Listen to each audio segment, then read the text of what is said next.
Thank you, Mr. Speaker. Chained to a bed in a warehouse, branded like cattle. These are just some of the horrific stories that I have heard from young girls who suffered as victims of human trafficking in my home state of Texas. Human trafficking is modern-day slavery. Sadly, according to the National Human Trafficking Resource Center, Texas has the second highest number of reported instances of human trafficking in the country. My hometown of Houston is the hub for domestic trafficking of minor children. While this dastardly underground industry has been hidden for years in plain sight, the good news is there are efforts to fight this scourge of human trafficking throughout the nation. Earlier this week, Senator Cornyn and I had the opportunity to visit the Latote Center in Dallas, Texas, where we saw firsthand what can happen when government, law enforcement, nonprofits, concerned citizens, and religious groups join together in a community to save the lives of human trafficking victims. We were joined by advocates from the nonprofit New Friends, New Life, an organization that provides job training, financial assistance, life skills coaching, and special programs to address the challenges of survivors and their families. With the addition of a brand all-new female facility, the Latote Center and groups like New Friends, New Life not only provide a safe home for trafficking victims, but help arm them with the resources to rebuild their lives. One remarkable young lady that we met, I will call her Amanda because that's her name. She became a victim of human trafficking after she was kidnapped in Dallas at the age of 15. For 9 years, she lived in slavery, in terror, as she was repeatedly sold every day for sex.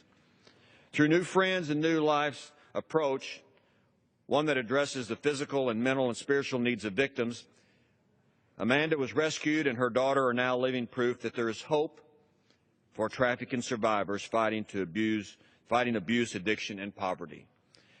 After talking to her and hearing her story and she making her story public, Mr. Speaker, she is a remarkable person, a survivor, a fighter against the scourge of slavery. As a former judge, as you are, Mr. Speaker, I strongly believe in not only punishing people who commit crimes, but also helping victims rebuild their lives. And as fathers, as a father of 4, grandfather of 11, I call upon all fathers in the United States to refuse to sit back while America's children are being sold in the marketplace of sex. We have a responsibility, not just as members of Congress or the Senate, but as fathers, to fight this scourge that's taking place in our country. It's very encouraging that the House of Representatives and the United States Senate recently passed the Victims of Trafficking Act. It passed the Senate 99-0. It passed the House overwhelmingly with only 3 voting against it.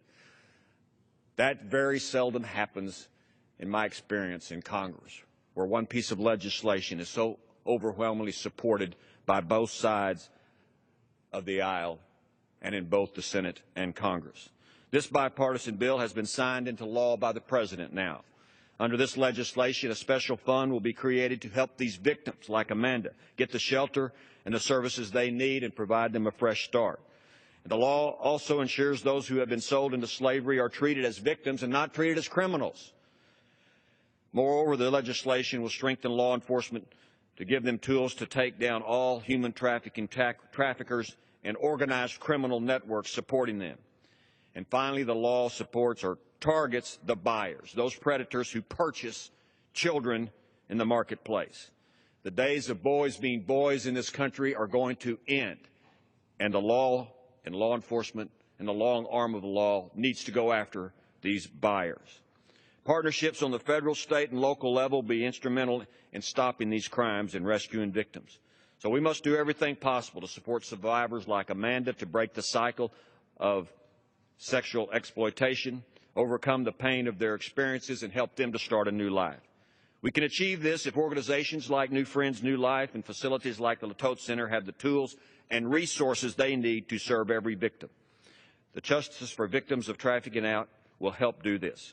America must send the word that our children are not for sale, not in our town, and not in our country.